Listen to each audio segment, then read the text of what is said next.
4, 3, 2, 1. I think I'm there. Hello everybody, Paul Durklin back for Naked Security Live from the Sophos Naked Security website. As you can see, today's topic is all about keeping yourself safe for the coming month, given that it's big shopping season, Christmas season coming up, and indeed for the rest of your digital life. And today's topic is home Wi-Fi security tips. Now, we've spoken about Wi-Fi security before on Naked Security Live. I don't see any reason why we shouldn't cover it again. And the reason that I think people would like to hear what I'm going to say is that this Monday was Cyber Security Day, and we published an article about Wi-Fi tips on the nakedsecurity.sophos.com website, and loads of people came to it and said, thanks for that. I kind of knew all of this stuff, but it was really good to go back and review it and make sure that I hadn't left a few things out. So there's nothing like a little poke with a pointy stick to make you go and check your security. Even if you think you've got it right, you might as well go and check. So let's go through those tips very quickly. I've got some images, some screenshots. Those are specific to my router, the one that I'm using to connect online. Yours are going to be different. So the screenshots I show you, they're kind of examples. I wish I could say this is what the option looks like. This is the button you press. This is the checkbox you turn on or off. You can, when you're talking about things like Mac settings or settings on Windows 10, for example, everyone's pretty much got the same menu. Unfortunately, with home wireless routers, everyone does it slightly differently. Now, some of you may even have exactly the same router that I've got, but provided by a different ISP, and they might have reskinned everything differently. So you might have the same hardware, almost the same firmware, but a different user interface. But I hope you'll get the idea. So let's go through them. I've got 4 tips. Unfortunately, as usual, some of them have got subsections. I'll try and keep this as uncomplicated as possible. So these are things you're probably doing, but if you aren't, or in case you aren't, go and check. So tip number 1, or step number 1 is get your router updates. Now, when we wrote about this on Naked Security, lots of people said, oh, my ISP provides the router, or the ISP does the updates. Mine is like that. My router calls home to the ISP and gets its updates regularly. You can't actually reconfigure that. I don't know what I feel about that, but I do know that it calls home regularly and updates are regularly provided. So that's a lot better than having a router that was sent to me 7 years ago and has never had an update since. And if you're in that position where you've got a rather tired old router and it hasn't had any security patches and nobody's providing them, not the ISP, not the router manufacturer, you can't find anything anywhere from a reliable source on the internet, unfortunately, you may need to consider going out and buying a new router.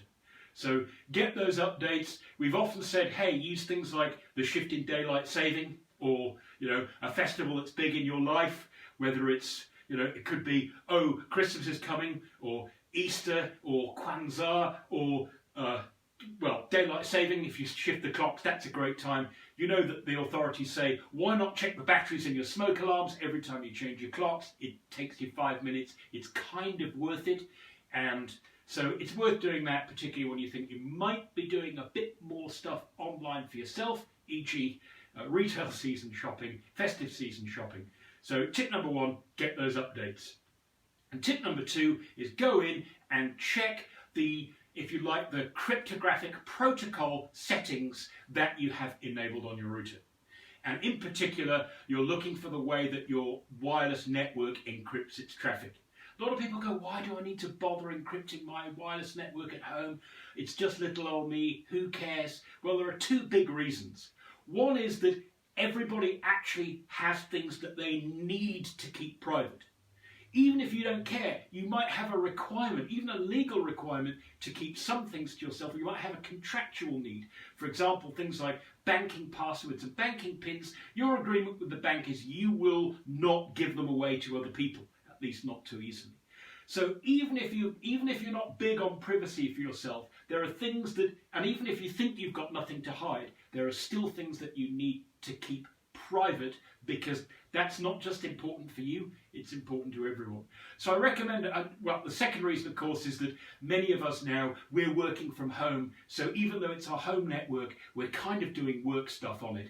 You might as well use network encryption. It stops just anybody who's wandering past, jumping on your network and having a look at what you're doing anytime that they like.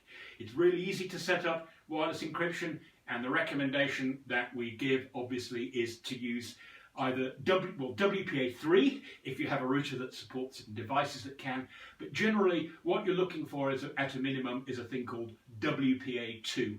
You may see it on your router as WPA2-AES. You may see WPA2-CCMP, that's abbreviation for the cryptographic mechanisms that are used.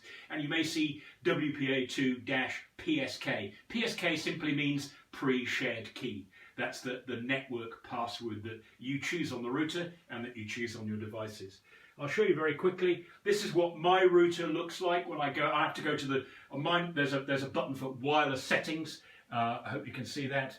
So that's where it shows up on my router. You can see there at the bottom there's a setting for WPA2 brackets recommended, and they're recommending it with good reason, because that gives you enough security without being easily cracked or easily defeated by the crooks. So the other things that you want to look out for, obviously you do want WPA2 as a minimum if you can.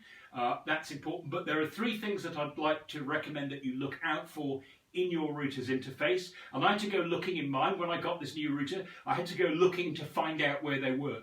So three things to look for. Well, if you've got WPA2, the one thing you can be sure is you're not using WEP, WPEP, Wired Equivalent Privacy.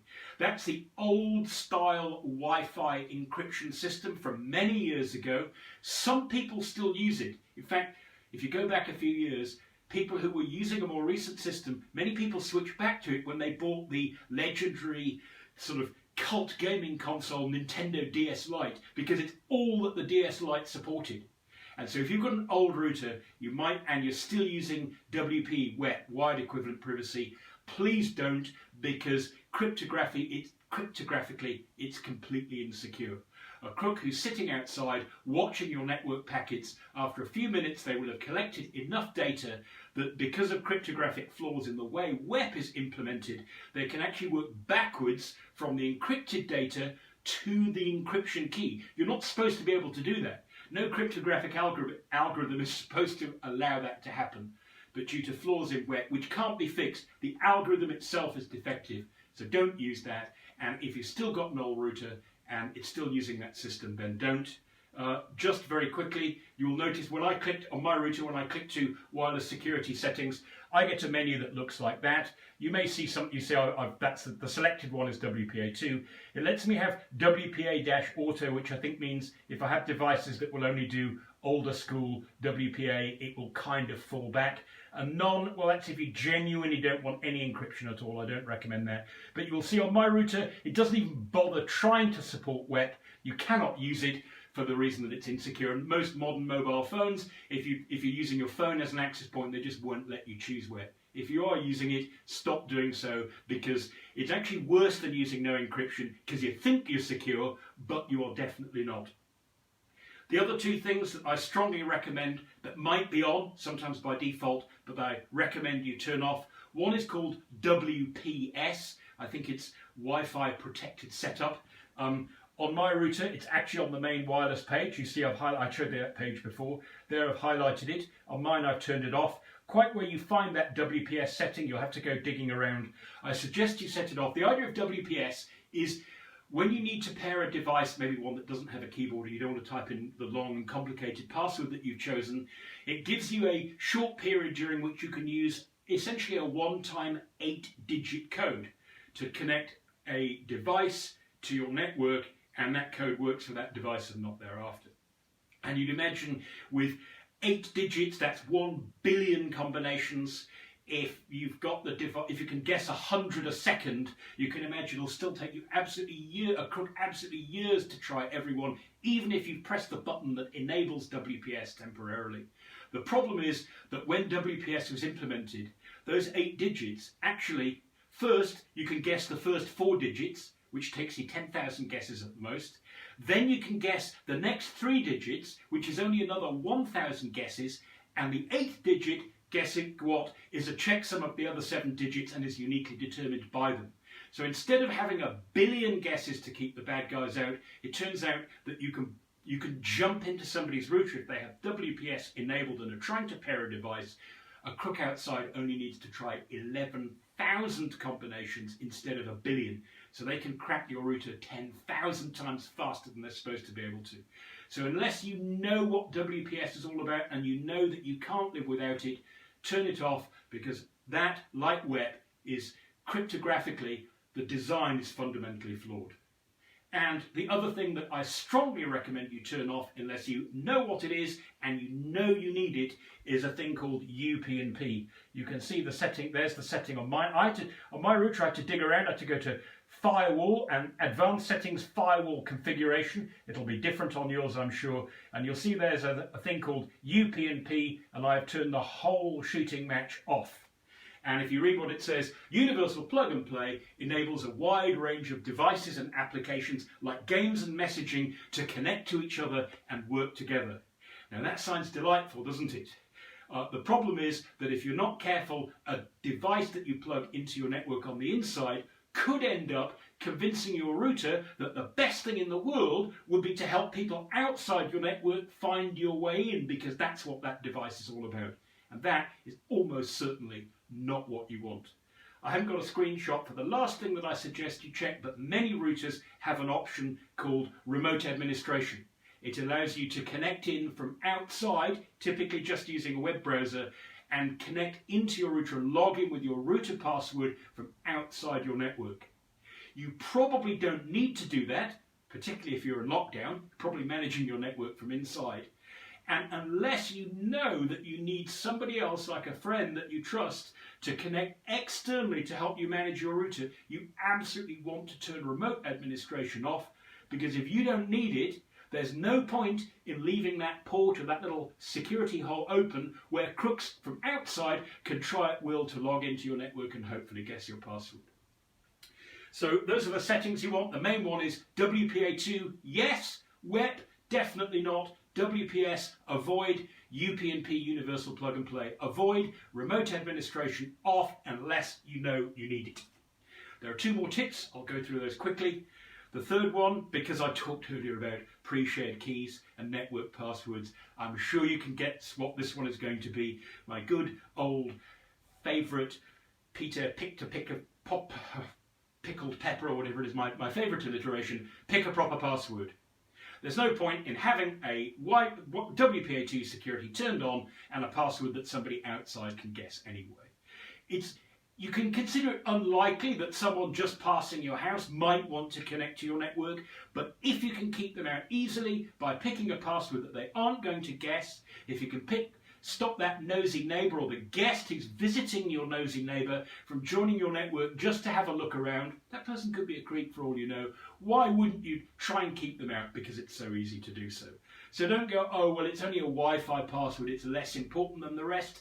Somebody who could jump onto your wireless network is basically inside your stuff, and that means, particularly if you're working from home, they can probably land on a device and connect to a device inside your network that's basically, if you like, adjacent to your work laptop. And loosely speaking, the closer the crooks are network-wise to a device they want to attack, the greater the chance that they're going to be successful. So pick a proper password and keep them out.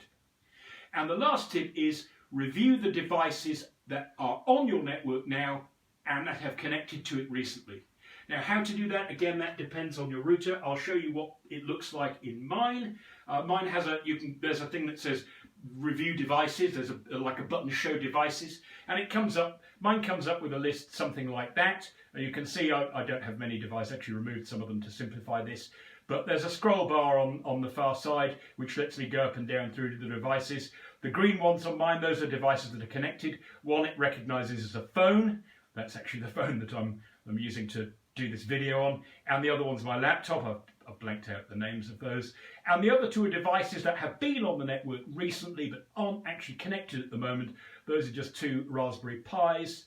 that I happen to have for research purposes, and knowing where to find that list and knowing how to look at what devices are online now and what devices have connected recently. And you may have seen on there, mine actually shows how much data they've sent and received recently, so it gives you a good idea of how busy that device or that person has been.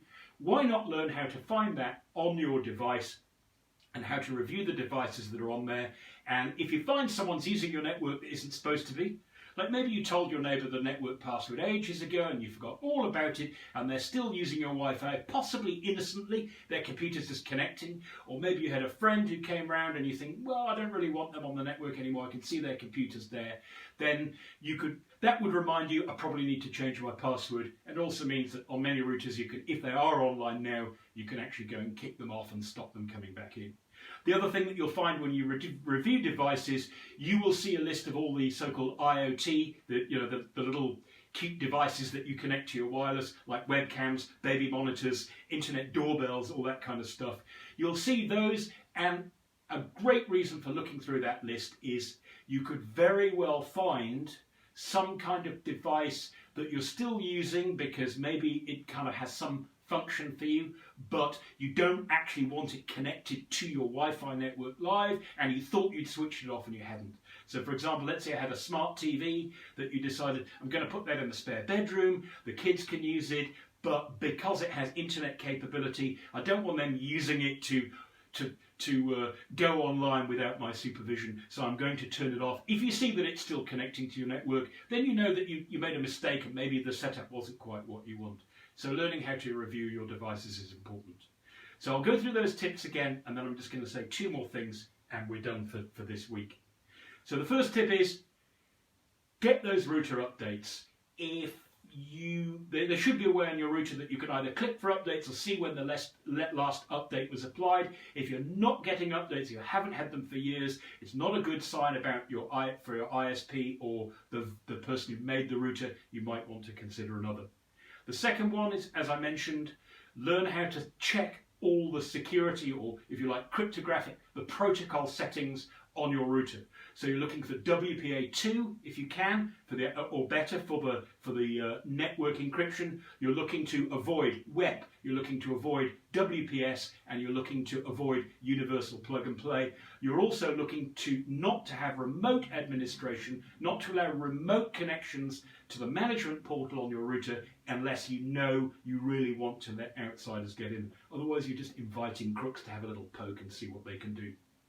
Third tip, pick a proper password, because if you're going to have an encrypted network, there's no point in choosing a stupid password that anyone's going to guess.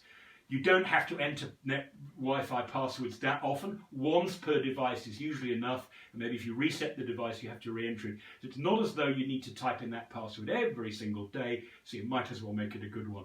And lastly, fourth tip, learn how to go into your router and look at the devices that are have been or are on your network now. Because if you think about it, anything connected to your wireless network, the router is the firewall or the gateway out onto the internet. So the router is the one device on your network that knows who's connecting to it and how much data they're sending and receiving. So the router is, if you like, the font of all information about the devices that are connecting to and using your network. Make sure that if there's a device that isn't supposed to be there, that you kick it off and go and change your password.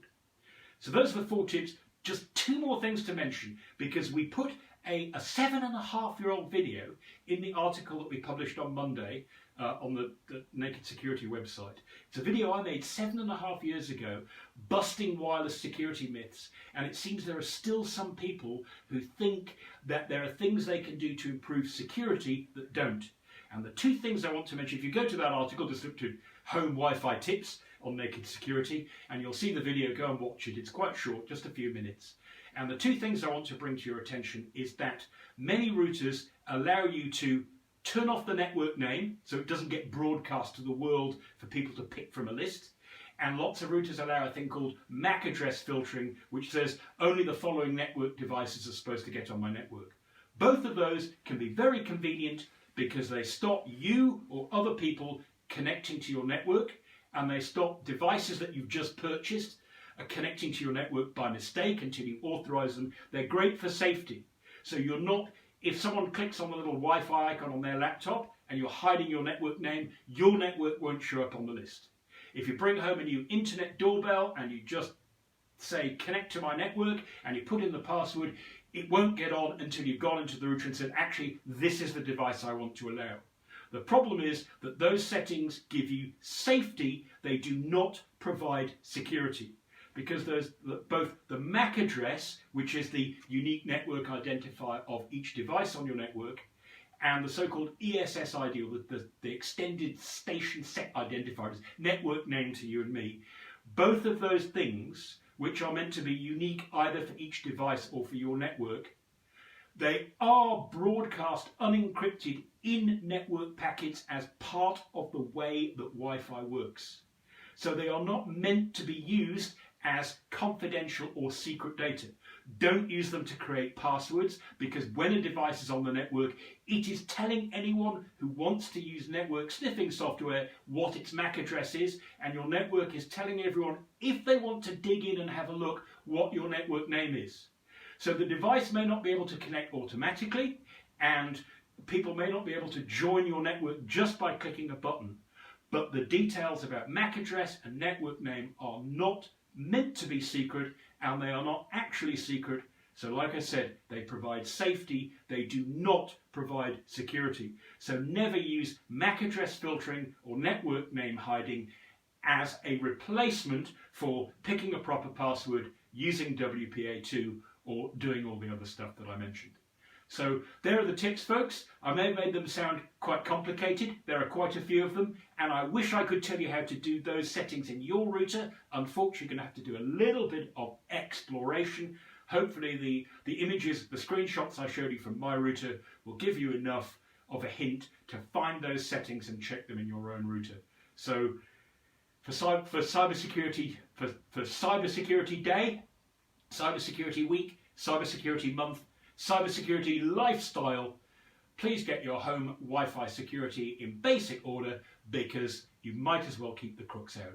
It's much easier than you think. So thanks for listening, everybody, and until next time, stay secure.